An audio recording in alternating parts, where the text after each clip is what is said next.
Olá, meus queridos irmãos, tudo bem com vocês? Espero que todos estejam bem. Estamos aqui para mais um vídeo. Nesse dia, nós escolhemos falar sobre um tema que a gente precisa pensar muito, né, nesse tempo de pandemia, que é superação, né? Quantos não precisam experimentar características, né, de superação num tempo desse que a gente está vivendo? Muitas vezes nós precisamos sim passar por essas situações e superar essas necessidades, né, que nós estamos vivendo. E aí, hoje eu queria falar um pouquinho sobre essas características. Quais são as características das pessoas que superam os desafios, né? Nesse tempo de pandemia é muito importante falar de superar desafios, né? Porque é um desafio viver em isolamento social. O que eu percebo é que muitas pessoas não estão mais aguentando o isolamento social. E aí elas começam ou a se isolar mais ainda, ou elas também preferem, é, com medo, né, da morte, ou elas preferem ficar desleixadas. É como se o perigo tivesse passado. E aí ela começa a não usar máscara, mais, desrespeitar os protocolos de cuidados, né? Com essas mudanças no nosso dia a dia, na nossa vida, o que acontece? A gente acaba experimentando uma questão que a gente geralmente não pensa, que é o luto. O luto, ele é uma perda significativa. O luto, no nosso momento atual, a gente pode entender como a perda da nossa liberdade de ir e vir, de abraçar as pessoas, de ter contato físico com elas, né? A gente também perdeu o convívio, né, com algumas pessoas. É, aqui já vivesse sozinho, né, mas mesmo assim a gente pensa no contato com as pessoas. Então, quantas perdas significativas nós estamos vivendo nesse momento? E o luto, ele geralmente ele dura em torno aí de 2 anos, né? Embora a nossa percepção de luto ela seja diferente. Para uns vai ser mais rápido, para outros vai ser mais demorado, para outros vai ser mais fácil, para outros já vai ser mais difícil. Enfim, o que eu quero demonstrar aqui é que toda perda requer um período de adaptação para a nossa nova situação. Quer ver? Quando uma pessoa está solteira, né, e ela resolve se casar, ela perde, a gente pensa que não, né, mas ela perde a solitude, né, de estar sozinha. Agora ela vai dividir a casa, o banheiro, a cama com outra pessoa. Por exemplo, também, quando a gente muda de cidade, a gente também vivencia o luto, né? Você vai deixar aquelas pessoas que você conhece, as lembranças, as memórias daquilo que você viveu. Então, são perdas significativas. Uma perda significativa também seria a maternidade.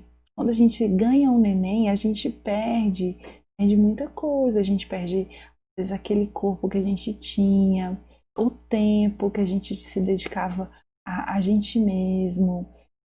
A gente perde algumas questões. Quando os filhos se casam, a gente perde o convívio com eles, né? Eles acabam ficando mais tempo na casa deles, então a gente não tem mais aquela aproximação com a pessoa.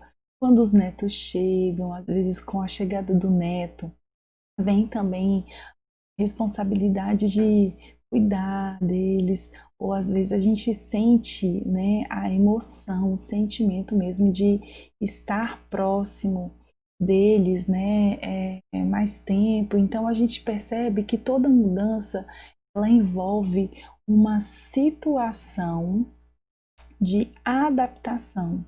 para essa nova realidade, né? E aí aqui nesse vídeo eu queria trazer algumas ideias para a gente superar agilizar esse processo de superação, né? Pensando justamente, né, nessa pandemia e tudo, né? E outras superações que a gente vive na vida. Então, quando a gente pensa em superação, logo vem a ideia de que ocorreu alguma tragédia e que a gente precisa superar, né? Também isso, mas na verdade não só isso, né?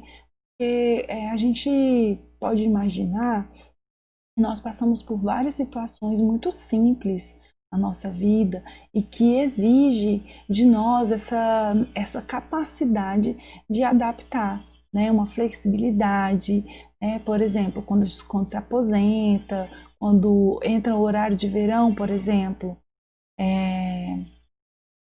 quando a gente viaja para algum outro lugar, a gente tem que se adaptar àquele lugar, né?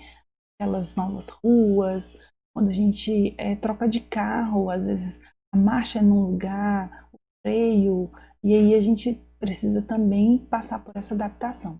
Então, uma nova situação, às vezes a gente sente como se fosse um novo eu.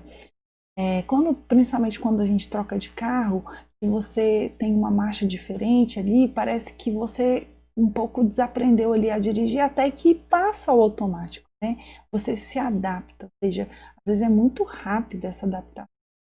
E a gente pensando nessa pandemia, a gente percebe que a gente às vezes não passa por ela com uma adaptação tão boa ou tão rápida. Tem gente que ainda não se adaptou, tem gente que já se adaptou, né? Então, às vezes a gente precisa pensar um pouquinho nessa adaptação. E a adaptação, ela é a capacidade, deixa eu só colocar aqui para vocês. Adaptação é a capacidade de adequar, ajustar e flexibilizar diante de uma determinada situação, né? Então, esse é o conceito de adaptação. E a superação é ser bem-sucedido no processo de adaptação. Então, olha como as duas coisas estão interligadas. Quando a gente pensa, eu adaptei de um jeito ou de outro, de alguma forma eu vou me adaptar a isso, às vezes a gente acha que a gente está superando a situação. E não é bem assim. Geralmente, quando a gente faz planos, as coisas acabam não acontecendo 100% como a gente planejou. Daí vem a frustração, né? Pode chegar a pensar que não foi bem sucedido, né? No caso da pandemia, logo no começo, a gente pode ter pensado assim, poxa, vai passar rapidinho. Aí, conforme o tempo foi passando, foi vindo a frustração, né, de que está demorando muito. Ou também lá no início a gente pensou, não, isso é só uma gripe. Aí quando você começa a ver morte, você fala, poxa, não é só uma gripe, né? Ou também pensar, eu não vou pegar, vai ser fácil superar, vai ser muito difícil e às vezes está sendo muito fácil. Então, nem sempre tudo que a gente pensa, planeja, é, é assim que vai acontecer. E aí eu queria falar sobre essa capacidade de adaptação. Para Ryan, 2012, ele fala que a gente precisa dessas três coisas para se adaptar: aceitar a mudança, ampliar as opções, partir para a ação. Como está a sua capacidade de adaptação? Como é que você tem pensado, aceitado essas mudanças que aconteceram na nossa rotina, no nosso dia a dia, na nossa vida? Como que você tem ampliado essa possibilidade de se reinventar, de fazer coisas que você gosta, descobrir, né, outras coisas para gostar? E a partir disso, como é que você está agindo, tendo atitudes, encarando essa nova realidade? Quanto tempo estamos levando, remoendo o passado, sem aceitar que as coisas mudaram? Ou fazendo vários planos para o futuro, e às vezes esse futuro está um pouco mais distante do que a gente está imaginando, né? Eu ouvi uma frase uma vez, eu não lembro quem foi que falou, nem aonde muito bem que eu ouvi isso, mas ficou marcada na minha memória, que é essa: a vida é o que acontece enquanto a gente planeja o futuro. Ou seja, a vida, o agora. Agora é o que a gente está vivendo. Para o nosso cérebro, não tem o presente. Nós não entendemos esse agora, às vezes, da forma como a gente deveria, né, pensar. Porque essa vida, ela é tão cheia de surpresas, né? Às vezes a gente está achando que vai passar por uma situação bem, por uma situação às vezes mais difícil, e a gente passa mal, então a gente se frustra, né? Então a gente precisa aproveitar o presente. O agora que a gente tem é esse de isolamento, é esse de estarmos distanciados fisicamente das pessoas, mas como que eu estou buscando essa minha capacidade de adaptar, de mudar, de reinventar esse novo eu, né? Essa nova pessoa que está aí à sua frente. Então, para o nosso cérebro, não existe passar, só existe, na verdade, passado e futuro. Você sabia disso?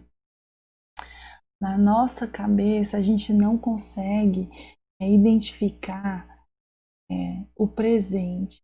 O nosso cérebro, ele sempre está focado no passado ou no futuro. Agora eu vou explicar por quê. Quando você recebe essa imagem, por exemplo, você está vendo, me vendo falando, o meu áudio, ele está chegando no seu cérebro 1/10 de segundo depois da imagem.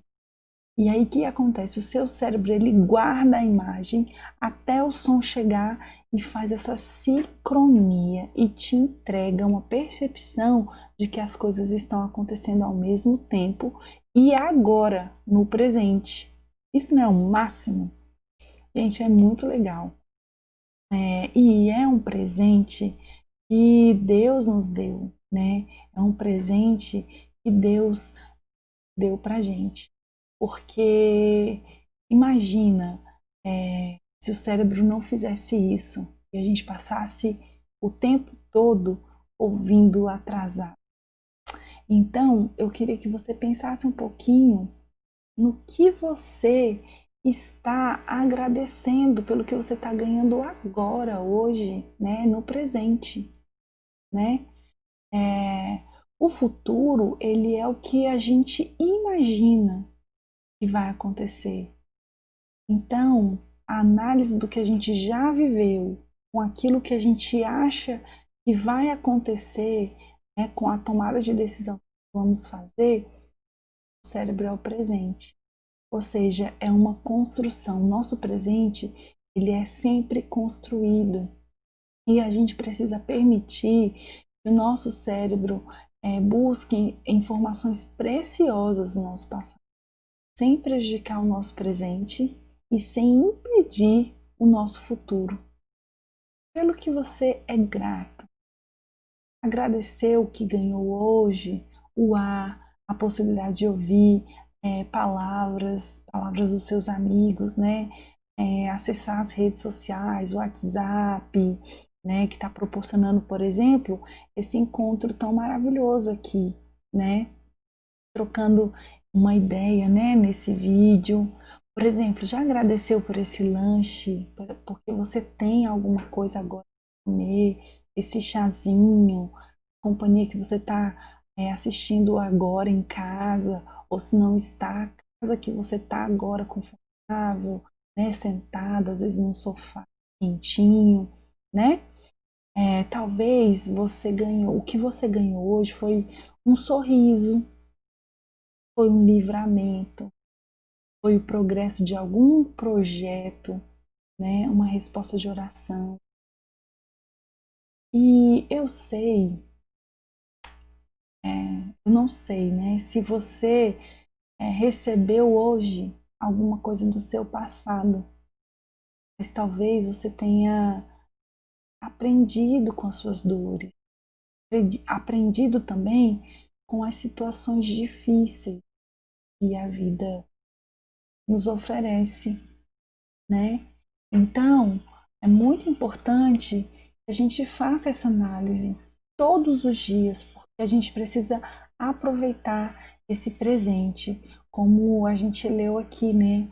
A vida é o que acontece enquanto a gente planeja o futuro. E a gente planeja o futuro com base no nosso passado. Então, o que eu tenho vivido no agora?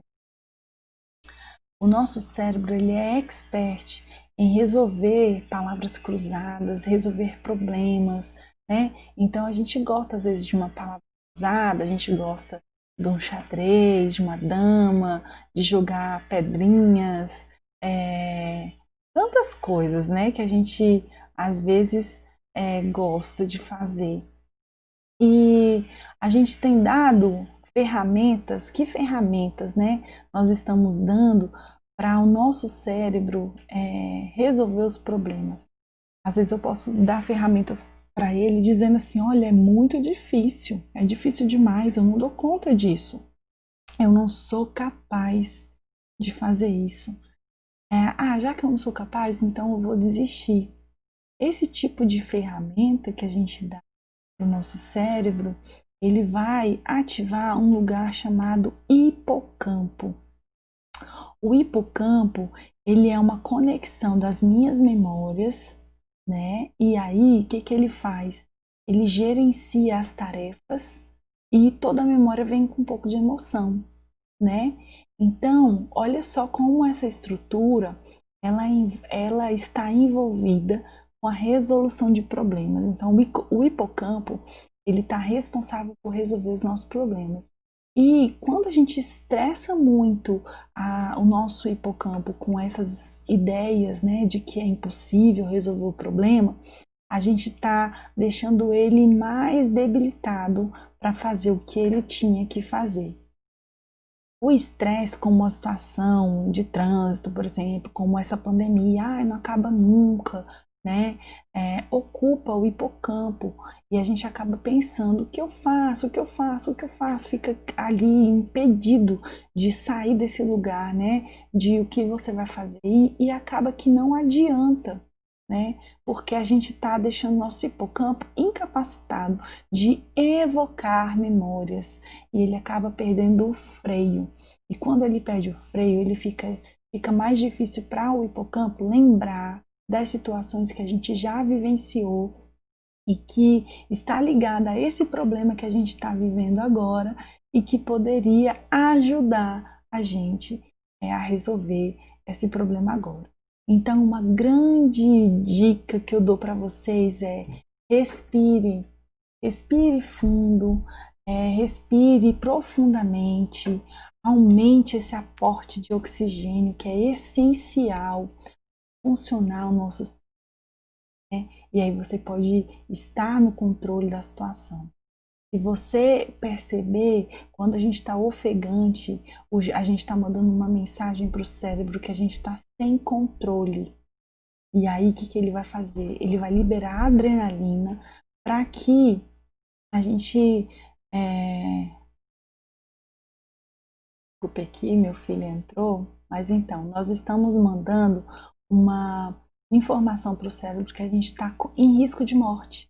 Então, quando a gente está ofegante, a gente diz para o cérebro: olha, eu não tenho controle. Ele dá uma descarga de adrenalina que vai nos ajudar a manter vivo, entendeu? E aí, o que ele vai fazer? Ele vai lembrar as coisas que estão relacionadas à manutenção da vida. Coração bater mais rápido, o fluxo sanguíneo. Lembra que a gente falou da ansiedade? Aquelas mesmas reações, o fluxo sanguíneo subindo nas mãos, esfriando as mãos, às vezes até suando bastante. Então, o que a gente tem que falar para o nosso cérebro? A gente precisa dar essa informação para ele. Pare, respire. Seu cérebro vai entender que ele não perdeu o controle da situação. Olha como é importante para a gente A gente informar para o nosso cérebro isso, porque na hora que eu respiro, ele vai me manter viva, ele vai fazer de tudo para me manter viva. Só que quando eu respiro, o hipocampo para de ficar estressado. Aí ele começa a se lembrar de coisas que eu já fiz e que foi importante na resolução desses problemas. E aí a gente tem duas atitudes que a gente pode trazer para a nossa vida, para enfrentar a realidade. Uma é beijá-la e a outra é negá-la. Quando a gente está falando de beijar, a gente está falando de aproximação, de entrar em contato, de olhar de perto, né? Quando a gente fala de beijar, a gente está falando justamente disso. E quando a gente fala de negar, a gente coloca para longe da gente, a gente não quer. Então só tem essas duas alternativas quando a gente está falando de realidade. A realidade está aí, ela não mudou. Então eu preciso ter uma dessas duas atitudes. Então, qual é a sua atitude em relação à pandemia hoje? Você está abraçando ela, e aí você vai envolver-se com ela de forma próxima, tranquila e íntima até, para poder se reinventar, para poder aceitar essas mudanças, né? Como a gente falou lá atrás, né? A gente falou sobre as três capacidades, né? Que nós temos e que a gente tem que buscar para se adaptar e aceitar as mudanças, ampliar as opções que a gente tem e partir para ação com esses planos que a gente tem, né, de mudança. E aí eu queria destacar de um artigo que eu li, 10 comportamentos fundamentais para a superação de pessoas que têm uma boa superação. E esses artigos eles fizeram várias leituras, né, de alguns outros lugares, né, de alguns outros teóricos, né, para falar sobre a superação. E eles estudaram várias pessoas, cristãs e não cristãs, para observar o que elas têm que fazem com que comportamentos elas têm que fazem com que essas pessoas superem essas dificuldades com mais facilidade. E aí eu vou ler para vocês, né? Primeiro, a capacidade de aceitar a realidade, né? Nós já falamos sobre isso hoje. Abandonar o papel de vítima.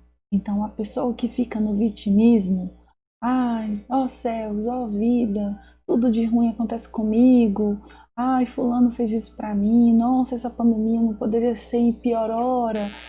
Fica nesse papel de vitimismo, ela deixa de apresentar novas ideias, ela deixa de poder reinventar-se, buscar uma atividade, a ação na vida dela. Outra atividade, outra superação, outro comportamento de superação é buscar o autoconhecimento. Porque quando a gente está em uma situação difícil, às vezes a gente tem essa oportunidade de dificuldade para se conhecer nessas situações, né? A Bíblia nos diz que a gente vai ter aflições, mas ela fala também que a gente pode superar essas aflições de forma ativa. Então, quando eu busco me conhecer, eu consigo perceber que nessas aflições, quais são os meus pontos fracos, o que eu preciso melhorar, né? Também assumir o controle da nossa própria vida, né? Quando a gente assume o controle da nossa própria vida, a gente está saindo desse lugar de vítima, a gente está buscando o protagonismo da vida da gente. Pedir e aceitar ajuda. Essa é uma das mais complicadas, eu percebo, porque as pessoas elas não conseguem mais hoje tanto pedir ajuda quanto aceitar que outros ajudem. E, gente, nós precisamos uns dos outros. A Bíblia é cheia de mandamentos recíprocos. são esses uns aos outros. Amem uns aos outros, perdoem uns aos outros. A gente não vive sozinho. A gente não consegue viver sozinho. A gente precisa pensar nessas questões porque nós não somos ilhas, né? E quanto mais a gente busca essa vivência dos uns aos outros, a gente está tendo mais condições de superar as nossas, as nossas, nossos desafios. Não se conformar. Não tem jeito, essa pandemia não vai passar nunca, então é melhor ficar aqui mesmo, não vou nem levantar da cama, não vou nem dobrar meus lençóis, eu já vou ficar já deitada aqui, não vou fazer mais nada. Não, a gente não precisa se conformar. A Bíblia também nos fala, não nos conformemos com o mundo, com essas situações. A gente buscar renovação, a transformação de nós mesmos pela renovação da nossa mente. Então, o que eu tenho alimentado nos meus pensamentos? Que estão deixando com que eu fique parada e conformada nesse lugar. Agir. Apesar do medo, a gente precisa agir. Então, apesar de estar com medo de ser contaminada, eu preciso, às vezes, pensar em sair de casa. Eu preciso sair, dar uma volta no parque, tomar sol. Eu preciso me movimentar para que eu não fique atrofiado, só sentado, só deitado. Então, a gente precisa agir apesar do medo. Né? A gente pensar que a gente está fazendo as coisas que são importantes, os protocolos, usar o álcool gel quando estiver fora de casa, lavar as mãos todas as vezes que pegar em coisas do externo, né? Cuidar bem de si mesmo. Quantas pessoas não estão nem olhando para si neste momento, né? Então a gente precisa cuidar da gente, cuidar do nosso corpo, higienizar bem o nosso corpo, os nossos cabelos, a nossa mente. Quantas higienizações da mente você tem feito? Como você tem feito a sua higienização do seu sono para ter noites melhores, boas, dormir bem? Como você está sendo grato por tudo que você tem recebido? Por tudo que a gente conversou, o que você tem se lembrado, deixado a sua memória à disposição, é do passado? Que coisas você tem trazido do seu passado, né? Que estão te ajudando a ser uma pessoa melhor? Agradecer todos os dias estar dentre esses comportamentos, né, fundamentais, as pessoas que superam e desenvolver uma inteligência espiritual. Pasmem vocês, mas a inteligência espiritual, algo que vem sendo colocado em vários estudos como importante para a gente viver uma vida melhor. E tem uma senhora que depois de velha virou poetisa, que ela deixou essa frase: quando um amigo precisou de mim, peguei o meu medo e coloquei no bolso e fui. Cora Coralina. Isso quer dizer que a gente às vezes está com medo, sim. A gente coloca nosso medo no bolso e vamos sair, porque não tem como ficar parado o tempo todo. A gente não consegue ficar esperando as coisas melhorarem o tempo todo. Tem uma norte-americana que viveu 114 anos. Essa senhora, ela deixou um livro dizendo conselhos, né? Demonstrando por que ela viveu esse tempo todo. E os conselhos dela foram esses: trate as pessoas como você gostaria de ser tratado. Olha, vem muito esse uns aos outros, né? Tenha sempre bom senso de humor, mantenha-se ativo, tenha suas próprias crenças, cerque-se de pessoas queridas. Então, às vezes a gente está cercado de pessoas que não são nem tão queridas, né? Mas precisamos estar cercado de pessoas queridas. Seja humilde e tente agir sempre com sabedoria. Ela, quando ela tinha, nesse tempo todo que ela viveu, ela todos os dias ela ia jogar boliche. Toda semana ela ia jogar boliche. Até os 114 anos. E uma vez por ano ela viajava para pescar até quando morreu. Então, olha como é importante a gente se manter ativo, fazer coisas que a gente gosta, manter o senso de humor, né, ter as nossas próprias crenças, né? A Bíblia nos diz que a verdade nos liberta e que a sabedoria vem do conhecer, do conhecer a Deus. Então a gente pensa e age como se fosse Deus, como se Ele estivesse no nosso lugar. E aí nós estaremos sendo mais parecidos com Ele, porque Ele é sábio. Então, precisamos investir e buscar a sabedoria. E pasmem, eu fui atrás de algumas outras referências sobre a nossa religiosidade, espiritualidade, e eu encontrei a seguinte: a oração, ela faz bem ao coração. As pessoas que oram, elas sofrem menos de doenças do coração, tensão muscular. Orar também reduz a ansiedade e a depressão, porque ela melhora a memória e aprimora o nosso aprendizado. Moss e Neuberg escreveu isso nos estudos deles. A religiosidade ela pode nos proteger da depressão. Lembra que a gente conversou no primeiro estudo que a gente não está imune à depressão? Mas olha aqui, a gente pode se proteger da depressão. Alguns estudos eles indicam que indivíduos com depressão, eles têm o córtex, o cérebro aqui mais fino. Porém, indivíduos que têm predisposição para desenvolver a depressão, quanto mais alto o nível de espiritualidade, de fé que a pessoa desenvolve, esse córtex se apresenta mais espesso, prevenindo a depressão. Olha só, olha como é incrível. A religiosidade, ela também atua como uma protetora contra o consumo de drogas, vícios. As pessoas que tiveram educação religiosa formal na infância, que acreditam que a religião é importante para suas vidas, que praticam doutrinas, né? Acreditam que elas são verdadeiras, frequentam igrejas regularmente. A religião ela tem uma influência muito significativa na abstinência de vários vícios e drogas.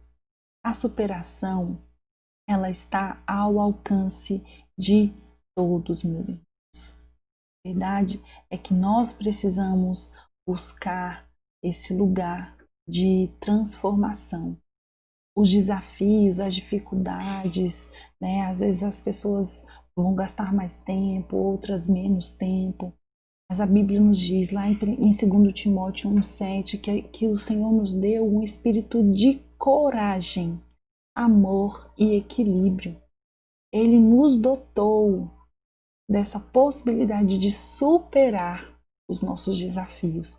Então, se alguém roubou de você, ou se você está aí deixando isso de lado, é hora de você recuperar a sua capacidade de superar os desafios.